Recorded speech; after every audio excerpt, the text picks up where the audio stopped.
Israel के प्रेम में ओतप्रोत राइट विंग की टोली नेतन्याहू के लिए प्रेम गीत गा रही थी, देश की सड़कों पर जय जय इजराइल कर रही थी। इजराइल के लिए मर मिटने की कसम खाने वाले राइट विंग के योद्धा गुहार लगा रहे थे, तड़प रहे थे, कह रहे थे कि हमें भी अपनी फौज में ले लो। लेकिन अफसोस, नेतन्याहू ने राइट विंग के इस प्रेम की कदर न जानी। फौज में तो लिया नहीं, उल्टा मजदूरी के जिस काम पर बुलाया था उससे भी निकाल कर बाहर कर दिया। और आप तो फौज की बात कर रहे हैं, फौज तो छोड़िए, अच्छे मजदूर का काम भी आप नहीं जानते। नेतन्याहू की तरफ से यह कह दिया गया और कहा गया, बैक टू पवेलियन। इजराइल में सरकार के साथ हुई डील के तहत पहुंचे सैकड़ों मजदूर काम में फेल साबित हो गए। यही वजह है कि 500 से ज्यादा मजदूर वापस लौटने को मजबूर हो गए। इजरायली अब चीनी मजदूरों को बुला रहे हैं। गाजा युद्ध शुरू होने के बाद इजराइल ने 1 लाख से ज्यादा फिलिस्तीनी वर्कर्स को अपने यहां काम करने से रोक दिया था। इन मजदूरों की मदद से इजराइल में कंस्ट्रक्शन सेक्टर आगे बढ़ रहा था। फिलिस्तीनी मजदूरों के नहीं आने से इजराइल में घरों के निर्माण का काम ठप हो गया, जिसके बाद इजराइल के उद्योगों के दबाव में वहां के प्रधानमंत्री बेंजामिन नेतन्याहू की सरकार ने भारत से हजारों वर्कर्स को बुलाने के प्लान को मंजूरी दे दी। यूपी, हरियाणा और देश के कई राज्यों में बड़े बड़े कैंप लगाए गए। बताया गया कि देखिए, यह है मोदी सरकार का विजन। अब भारत के मजदूर, स्किल्ड लेबर भी विदेशों में जा रहे हैं, इजराइल में काम करेंगे। लोगों में खुशी की लहर थी। बीजेपी के समर्थक ये भारत सरकार की उपलब्धि के तौर पर बता रहे थे। खासतौर पर हरियाणा में इसको लेकर बाकायदा मनोहर लाल खट्टर की सरकार ने कैंप लगवाए। भारत से हजारों की तादाद में कंस्ट्रक्शन वर्कर की भर्ती की गई। हमास, हिजबुल्लाह और ईरान के हमलों के बीच जान जोखिम में डालकर भारतीय मजदूर इजराइल पहुंचे। लेकिन अब वहां के उद्योग कई भारतीय वर्कर्स के कामकाज को देखकर खुश नहीं हैं।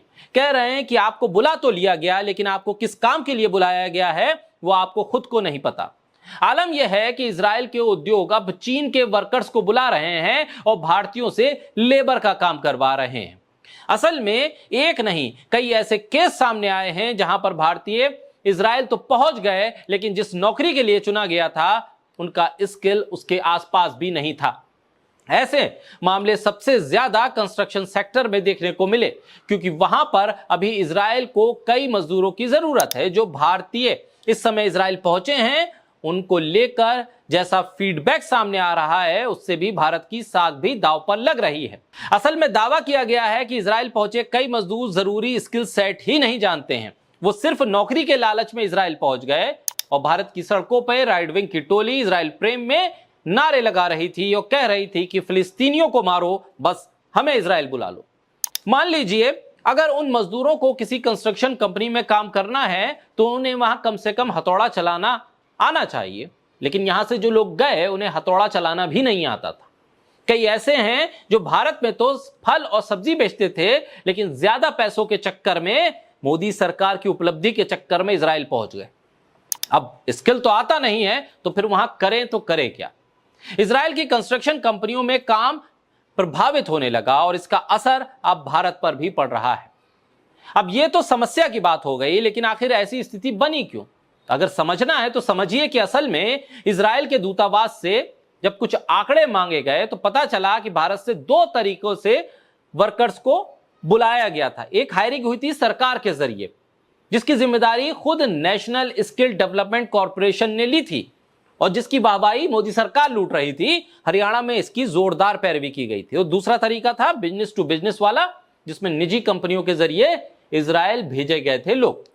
और पता चला है कि सरकार के जरिए जिन लोगों को चुनकर इजराइल भेजा गया था, उनका काम ही सबसे ज्यादा खराब निकला। यानी जो स्किल डेवलपमेंट वाला डिपार्टमेंट है मोदी सरकार का, वो सबसे निकम्मा निकला, क्योंकि उसने उन लोगों को हायर किया जिनके पास स्किल थी ही नहीं। जिस काम के लिए बुलाया जा रहा था उसकी स्किल उन वर्कर्स में थी नहीं, इसलिए अब उन्हें वापस आना पड़ रहा है। और सबसे ज्यादा फजीयत भारत सरकार की हो रही है, क्योंकि आपका ही डिपार्टमेंट स्किल्ड वर्कर को चुन नहीं पाया। ज्यादातर ऐसे वर्कर्स सामने आए हैं जिनके पास उस फील्ड का कोई अनुभव नहीं। इस बारे में कई मीडिया संस्थानों ने, खासतौर पर इंडियन एक्सप्रेस से ने जब बात की union association of foreign employment agencies के चेयरमैन से, तो बताते हैं कि G2G रूट के जरिए भारतीय युवा इजराइल गए उनमें कई की उम्र तो 20 साल थी। इन लोगों ने कभी भी कंस्ट्रक्शन कंपनी का चेहरा नहीं देखा था, कंस्ट्रक्शन सेक्टर में काम नहीं किया था। वो या तो खेत में काम कर रहे थे या फिर बाल काट रहे थे, सब्जी बेच रहे थे। उन्हें हथौड़ा पकड़ना तक नहीं आता था, लेकिन भारत सरकार के स्किल्ड डिपार्टमेंट ने उन्हें स्किल्ड लेबर की हैसियत से इजराइल भेज दिया। अब हो यह रहा है कि भारत से जो मजदूर, जो वर्कर कंस्ट्रक्शन सेक्टर में काम करने के लिए गए हैं, उन्हें स्किल्ड ना होने की वजह से दूसरा काम थमाया जा रहा है, झाड़ू पोछे पर उन्हें लगाया जा रहा है।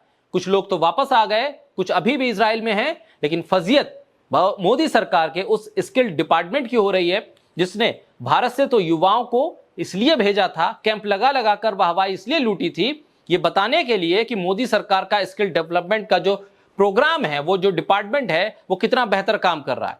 भारतीय वर्कर्स की पहुंच अब विदेशों तक हो रही है, क्योंकि मोदी सरकार का जो स्किल डेवलपमेंट का प्रोग्राम है, जो डिपार्टमेंट है, वो बेहतर काम कर रहा है।